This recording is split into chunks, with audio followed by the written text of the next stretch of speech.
Thou shalt not have any gods before me. These are among the most famous words in the Bible. God spoke them to Moses on Mount Sinai as the very first of the 10 Commandments, Exodus 23. For many people, this sounds like a strict, demanding order, the kind of heavy-handed rule that makes God seem controlling. But that misses the heart of what he is actually saying. The first commandment is not primarily a command that violates our free will. It is a loving and serious warning from a Father who knows what will destroy us if we ignore it. God will never force anyone to love him or put him first. He respects the freedom he gave us even when we use it poorly. Instead of demanding obedience through force, he warns us plainly, do not put anything in your life ahead of me. Nothing. Because whatever sits on the throne of your heart will rule your life.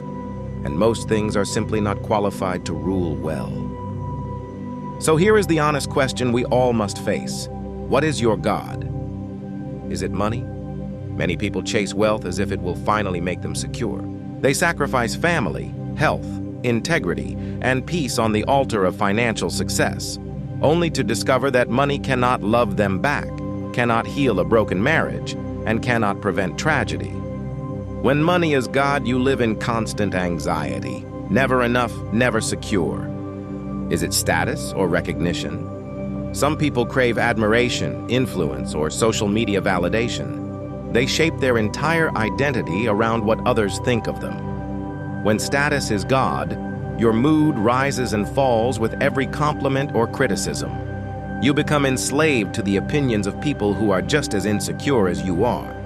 Is it a political belief or ideology? In our divided age, politics has become a false god for many. People place all their hope in a party, a leader, or a system, treating it with religious fervor. When politics is God, disagreement feels like heresy. You become angry, tribal, and bitter, because no political solution can fix the human heart. Is it power over others? Some find their identity in controlling people, in relationships, at work, or online. Putting someone down, winning every argument, or dominating others gives a temporary rush. But when power is your God, you eventually destroy the very relationships you claim to want. It can even be good things that become false gods. A romantic relationship, your children, your career, your comfort, or even your own self-image. Anything we put in the place that rightfully belongs to God will eventually disappoint us because it was never designed to carry that kind of weight. God's warning in the first commandment is incredibly practical. When we put imperfect things in first place, their imperfections become our misery. Money fails, status fades, politics disappoints, power corrupts, and people let us down. The result is usually some combination of anxiety, anger, emptiness, jealousy, and exhaustion. We become slaves to whatever we worship. As Jesus taught, no one can serve two masters, Matthew 6:24. We will end up hating one and loving the other. The choice, therefore, is clear. Put God first in your life, and the gifts of God will follow. When the Lord is truly on the throne of your heart, everything else finds its proper secondary place. You can enjoy money without being controlled by it. You can pursue good work without making it your identity.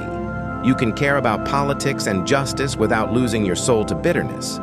You can love people deeply without demanding they complete you. Putting God first does not mean you become a religious fanatic who ignores real life. It means you see everything through a different lens. Your decisions, your time, your money, your words, and your ambitions all begin to align with His good purposes. And when that happens, two beautiful things emerge: peace and love. Instead of the constant anger that comes from serving false gods, you receive the peace that passes understanding, Philippians 4:7. You stop being crushed by circumstances because your security rests in the one who never changes. Instead of selfish striving, you begin to experience real love, first for God and then for others.